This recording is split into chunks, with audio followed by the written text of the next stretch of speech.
on est tous ici des Baal Tshuva. Maintenant, quand on revient au Tshuva, on a fait des fois des fautes avant, mais des fois sûrement, beaucoup de fautes. Et on se dit, déjà j'ai la chance que Kadosh Baruch Hu, il me punit pas, alors je peux pas lui demander ce que je veux. Et moi je pense que vraiment l'inverse, vu qu'avant on était des hors la loi, on pouvait vraiment pas lui demander ce qu'on voulait, mais maintenant qu'on a décidé de venir sous sa protection, on est Ben Meler, on peut lui demander ce qu'on veut. Et ça c'est la première des choses. Donc à quel point on peut lui demander ce qu'on veut. Et dans Ashri aussi, Ashri Kraou Behemet, c'est-à-dire de quelle manière ça s'appelle Behemet quand on fait une demande à Kadosh Baruch Hu. Comment il faut organiser sa demande, parce que c'est quand on parle avec un roi, donc on voit que dans la prière, même dans Brachot, on dit qu'il y a une certaine, on doit organiser la tefila d'une certaine manière, parce que comme un avocat qui parle devant un juge, quoi.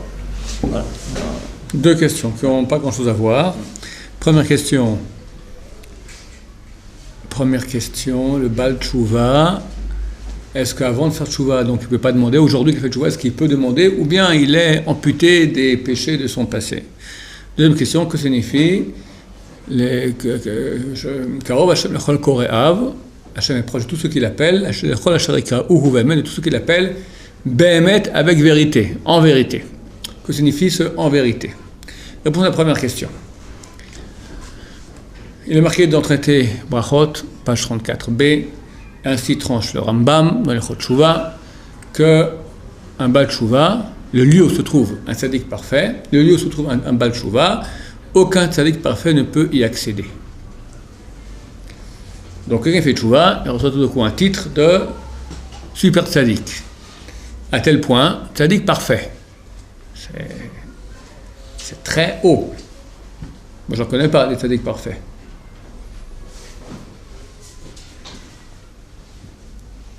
Et lui, il a fait les 400 coups, les 400 000 coups, et il fait Tshuva, et du coup, il se retrouve au niveau du tzaddik parfait. Ben oui, c'est marqué. Alors, c'est vrai, c'est pas vrai. Le Chorot Elvavot, il écrit, je ne sais plus, il faudra le retrouver, il dit que c'est vrai, mais à quelles conditions? C'est un Baal, et là-bas, il met une série de conditions. Il y a des Baal Tshuva comme ça. Mais c'est pas qu'il est venu 6 mois à la yeshiva, il a mis la kippa un peu, il mettait le katan coton, tu sais, le katan, le corps avec les petits machins comme ça, et dorénavant il met la tefilin tous les matins, il va plus en boîte, chemin de Guilla, il essaye tant bien que mal, quand il y pense, ouais, il fait tchouva, d'accord, avant il était complètement à haute, ok, il mange kasher, il fait Shabbat, mais bon, très très light. Et parle d'un Baal Tshuva qui, toute sa journée, il est en étude de Torah, il prie Hachem, il implore Hachem, il est super médaclique dans la halakha. Bon, quelqu'un qui a changé maintenant, qui est devenu un tzaddik, comme il est. Lui, comme il se comporte aujourd'hui, c'est quelqu'un qui investit beaucoup dans son travail par rapport à Hachem. Lui, étant donné qu'il a un passé lourd, alors il est appelé Baal Tshuva, à un point tel où un tzaddik parfait ne peut pas arriver à son niveau. Parce que il est un peu handicapé par son passé. Il y a des images du passé qui reviennent, il a des bagarres avec son Yetzer Hara. Quand on est donné dans le Yetzer Hara, on est vulnérable. J'avais un élève ici qui était toxicomane, aux drogues dures. C'est un grand Talmid Chacham ici à Ramot, vous ne savez pas de qui je parle. Et il m'a dit qu'encore 5 ans après, un jour, il passait un endroit, puis il savait qu'il y avait là-bas, il vendait de la coke ou je sais pas quoi, il est aux drogues dures, d'accord. Mais il a sorti une pulsion en lui, tac, d'aller là-bas. Il s'est retenu. C'est déjà vrai, machin, enfin, c'est pas. Mais la pulsion, elle est là. Moi, tu m'en mets devant le nez, la poudre blanche, au contraire, je ne veux même pas en respirer de loin, d'accord, j'ai peur que peut-être un petit truc, voilà. D'accord. Donc, quelqu'un qui a connu. Qui a connu un certain Yetzer Hara, il est sensible à ce Yetzer Hara. Parce que le Rambam écrit que le Baal Tshuva, il change totalement de voie. Il s'éloigne du péché. C'est pas seulement arrêter, il faut s'éloigner et change toutes ses actions vers le bien. C'est vraiment un statut du Baal Tshuva. Il y a faire Tshuva et un statut du Baal Tshuva. Le statut du Baal Tshuva dont on parle, c'est quelqu'un qui a vraiment changé, qui était loin et qui est devenu maintenant un homme qui est proche d'Hachem, un homme qui est au Ved d'Hachem, qui sert Dieu. Sinon, c'est certain que la tchouva est valable, mais on ne pourra pas lui dire t'es égal à Baba Salé. Il ne faut pas exagérer, c'est un peu trop facile, d'accord?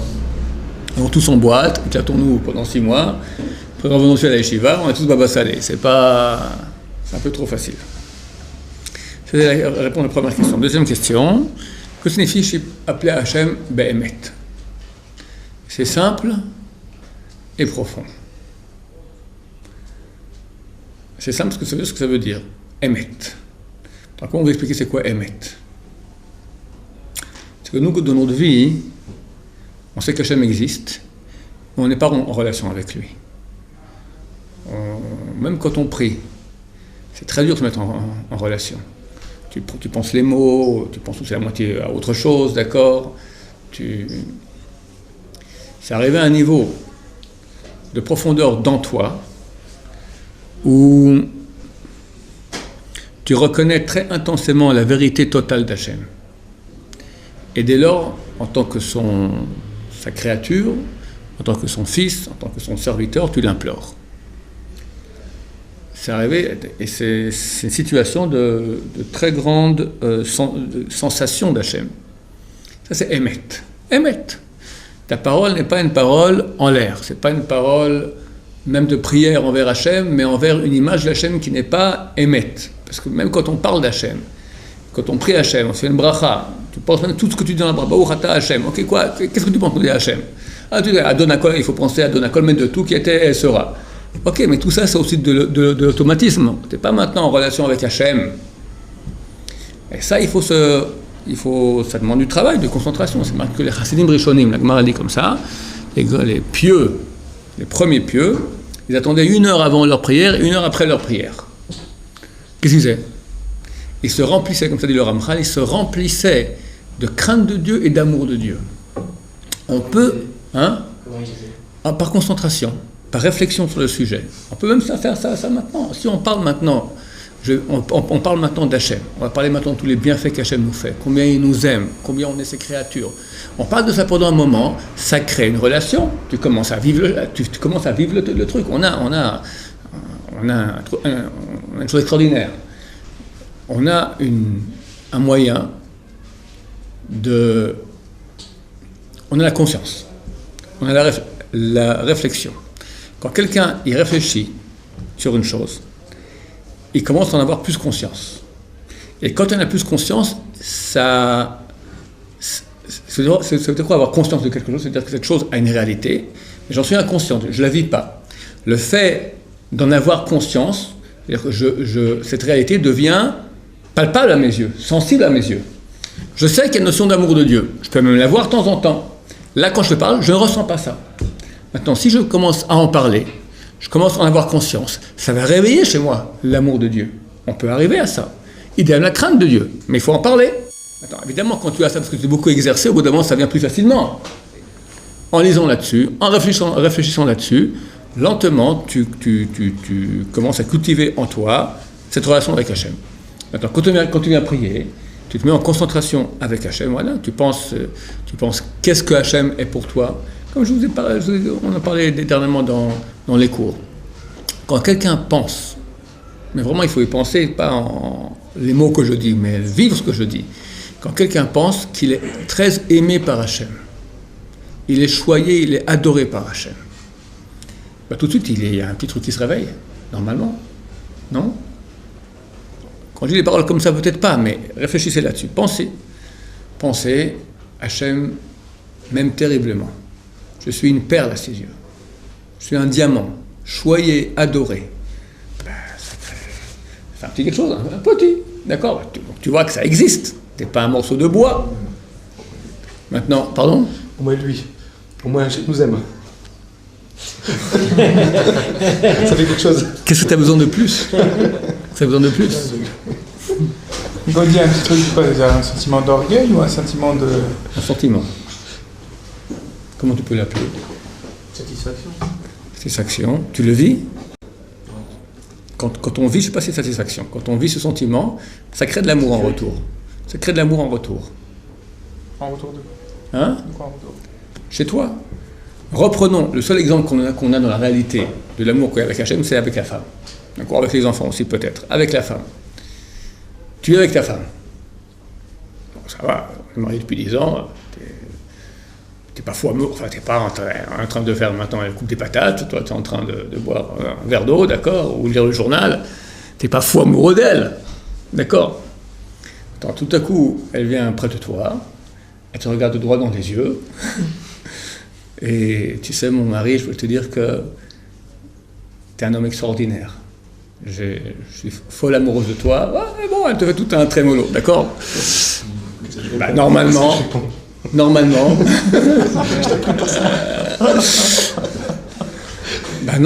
ça va réveiller chez toi, parce que tu l'aimes, tu es en bonne relation, ça réveille chez toi aussi un amour. Alors, il est là ou il n'est pas là? Il y a 2 secondes, tu lisais le journal et elle coupait les patates. Alors, t'es amoureux ou t'es pas amoureux? Oui, je suis amoureux, mais pas chaque seconde, je suis en train... d'accord. Quand il y a un moment qui est fait pour ça, ça réveille chez nous. Il est même avec Hachem. Maintenant, quand ça a sens unique, on te dit « aime Hachem ». Ou qui, quoi, comment donc, par où ça se prend? Un des moyens, il y a beaucoup de moyens, on a déjà parlé dans d'autres comment faire, je vous donne d'autres techniques après. Mais un des moyens, c'est sentir qu'Hachem nous aime. Et quand on sent, pas quand on dit, quand on sent qu'Hachem nous aime, on l'aime. C'est certain que c'est comme avec une femme. Tu dis, je l'aime, ça réveille un amour en réaction. Des fois, c'est pas suffisant. Bien sûr, c'est pas suffisant. Non, mais que quelqu'un nous aime pour qu'on l'aime. Oui, je dis maintenant, quand tu es en situation déjà que tu connais ta femme, tu es amoureux d'elle, déjà, il y a une bonne relation d'amour dans le couple. Maintenant, quand vient le moment de dévoiler l'amour, ça peut être un feu. La prière, et ce moment-là, maintenant, il fallait se concentrer à cela, parce que tu es pris par la vie, tu es happé par la vie, tu n'es pas en relation avec Hachem. Donc déjà, celui qui a déjà ça en potentiel, déjà, je parle d'un très haut niveau, d'accord?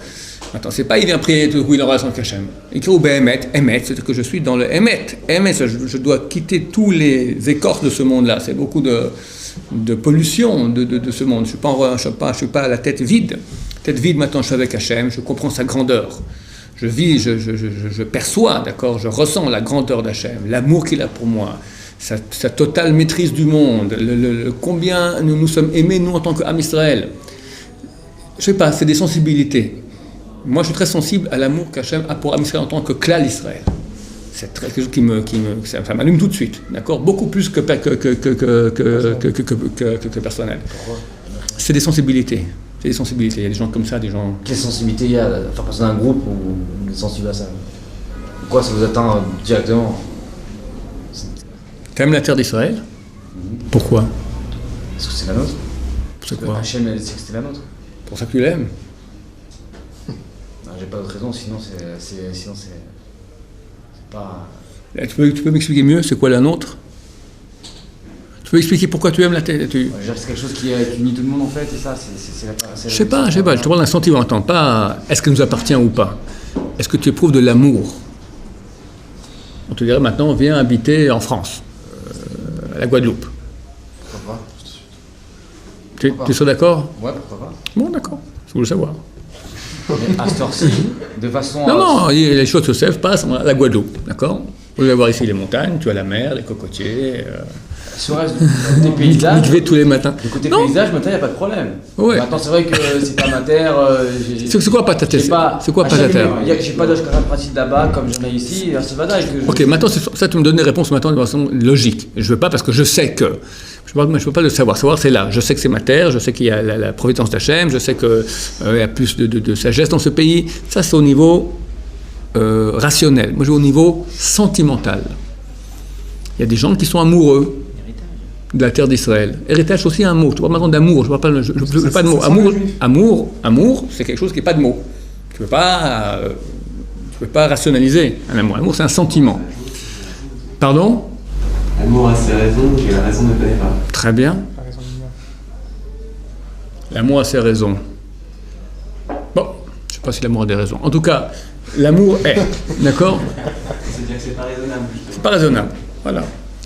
Donc maintenant, si quelqu'un il a l'amour de la terre d'Israël, par exemple, ou l'amour du peuple d'Israël, il y a des gens qui ont fait des actes héroïques pour Am Israël. Des grands amoureux du peuple d'Israël. Pourquoi? C'est pas des raisons. Ils n'ont pas dit c'est mon frère et je suis garant de lui, et ils n'ont pas fait aucun raisonnement. C'est un truc qui sort de sentimental.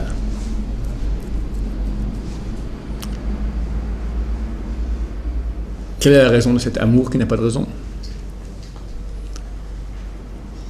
La raison, c'est que la terre d'Israël, le peuple d'Israël, ce sont des choses qui sont saintes. Et ça veut dire qu'il y a une réalité d'Hachem là-dedans.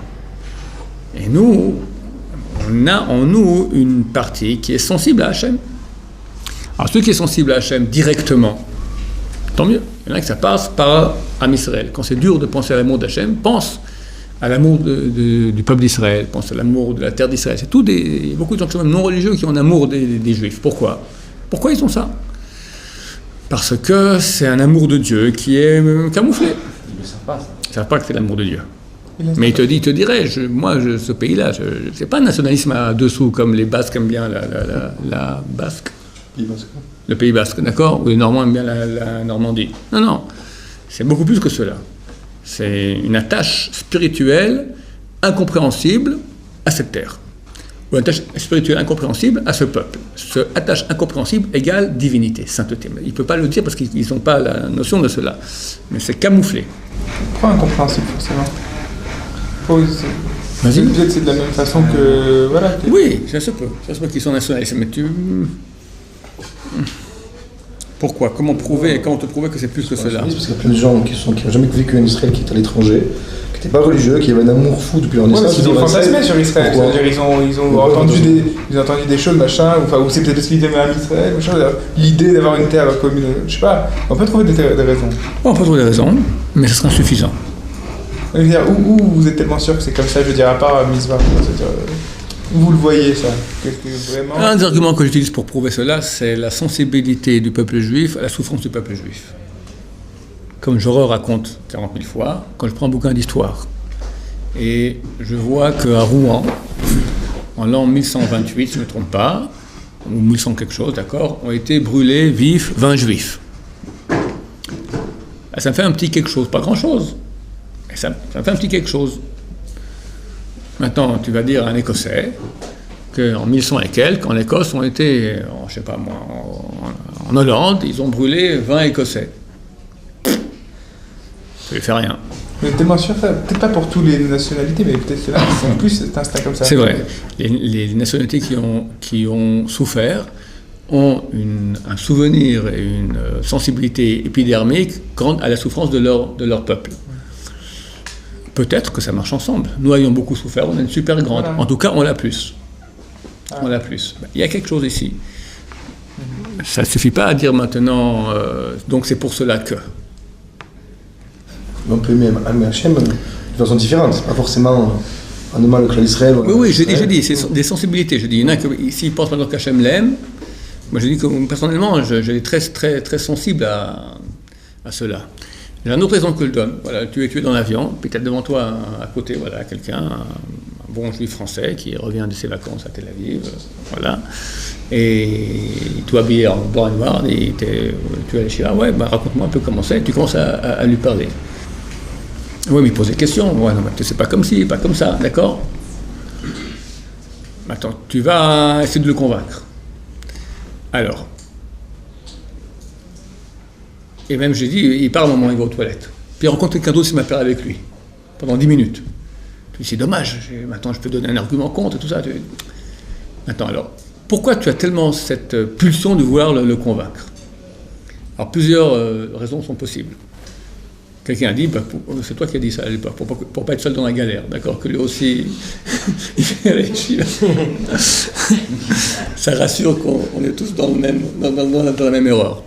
Bon, je pense pas que c'est une raison aussi puissante qui fait que des fois tu as une pulsion très forte. Je ne pense pas non plus que c'est une mitzvah, je vais aller au Olam Haba, il y a un Zohar de Parashat Trouma qui dit tellement c'est grand de ramener les gens à la tchouva. C'est pas ça.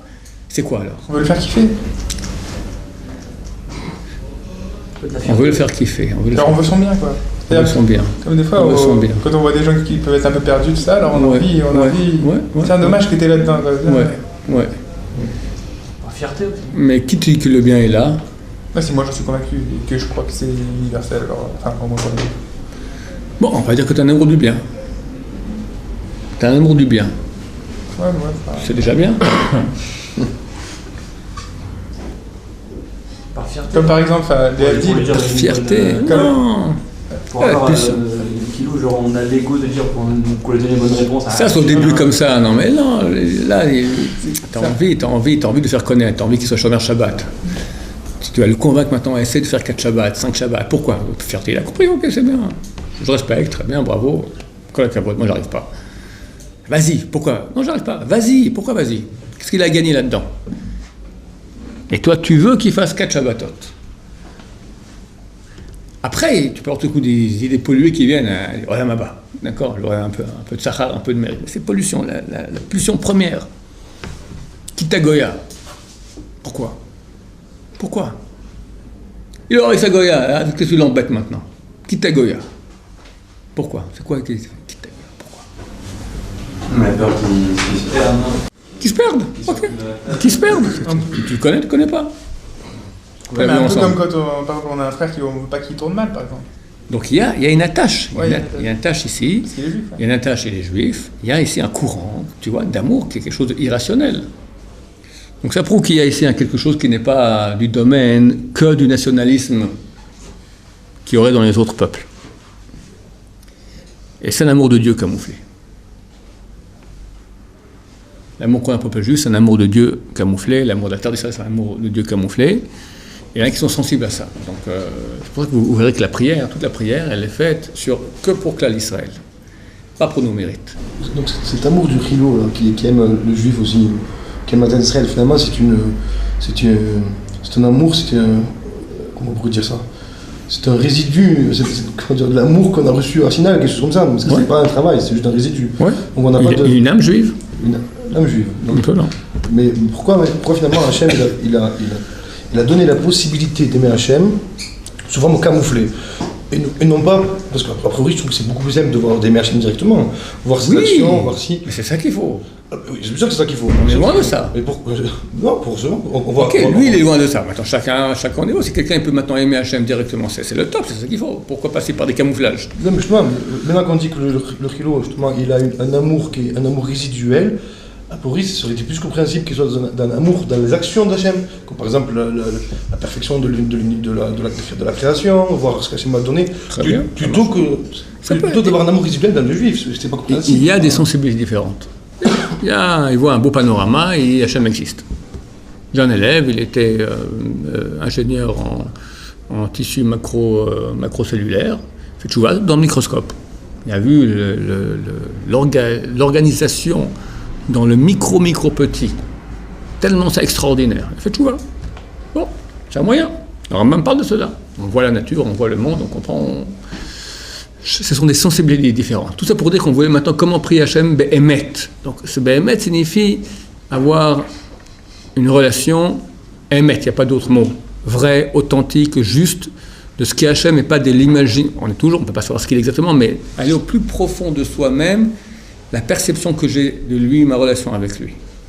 Ça ne vient pas comme ça d'un clin d'œil, c'est pas trop dur non plus, c'est un peu de concentration. À quel niveau Excuse-moi, et ça marche. Quand tu appelles comme ça Hachem, alors il garantit que, parce que tu es en relation vraiment avec lui, que tu arrives à saisir Hachem dans sa profondeur, bien sûr relative, qui nous permet de profondeur qu'on peut avoir d'Hachem, c'est bien loin de ce qu'il est, il est vraiment, ce qui nous permet, d'accord, tu es en relation, vraiment, donc tu appelles, ça passe, tu saisis les choses. On ne demande rien de personnel. Alors. Pardon? On ne demande rien de personnel. Si, pourquoi pas? Parce que si on est vraiment dans cette situation-là, alors on ne pense pas demander, c'est un peu comme vous dites, on comprend que c'est le cabot d'Hachem, c'est tellement... Quelqu'un, il a un proche parent malade, il doit prier pour lui. Alors, il peut aller maintenant au kotel, il prend tes lignes, il fait d'accord, ou il prie Hachem, il fait Meshiber, ou bien il se met de côté, il met les tefilines, il se concentre maintenant qu'il va parler à Hachem, il se met à pleurer.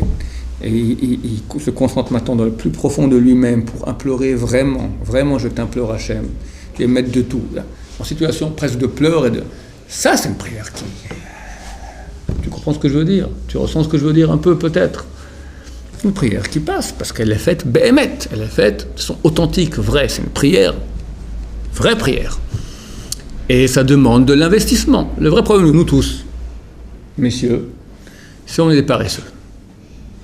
On peut accéder à des niveaux extraordinaires, mais il faut investir. On ne veut pas se bouger. On est paresseux. Pas se bouger. Le kiff d'une prière faite, Béhémet, d'abord, le résultat, c'est fantastique. Tu peux sauver des gens de la mort, ça marche, d'accord? Mais le kiff en soi-même, d'être en relation avec Hachem, c'est très grand. Ça demande un investissement. Investissement. Et on préfère rester dans le gnang-gnang, bébête grisaïque dans lequel on est, plutôt que de se bouger. Et même temps, je pense que c'est très difficile d'être émette avec Hachem dans nos propres prières, parce qu'on parle le roi des rois, il faut avoir une certaine retenue, il faut avoir une certaine... On ne peut pas parler n'importe comment, on ne peut pas dire n'importe comment, à n'importe quand. Tu peux parler aussi, tu parles à ton père maintenant, ça veut dire que tu viens pas en culotte lui parler. Oui, il ne faut pas de vestimentaire, je parle maintenant de tenue de... Non, mais à ton père, d'accord, quand tu parles aussi, tu as des façons de faire. Je ne peux pas être émette, mon père non plus, je ne peux pas être émette à 100%. Dire, parce que Hachem, justement, c'est pas mon père. Hachem, c'est quelqu'un qui... Je sais pas ce que tu appelles Emet, c'est pas me mettre tout nouveau en glace, voilà, c'est ce que je suis, Emet, c'est pas ça, Emet. La relation que tu as avec Hachem, qu'elle soit une relation comme elle doit être, Emet. Une relation qui est une création de crainte, de respect énorme, d'amour, de fusion, je sais pas comment appeler cela, d'accord? Tout ça mélangé. Une relation, une certaine relation avec Hachem. Est-ce que des fois je peux reprocher quelque chose à Hachem? Pas le reprocher, mais il faut comprendre que moi je ne suis pas au niveau de comprendre ce qu'il attend de moi et dire je ne suis pas au niveau.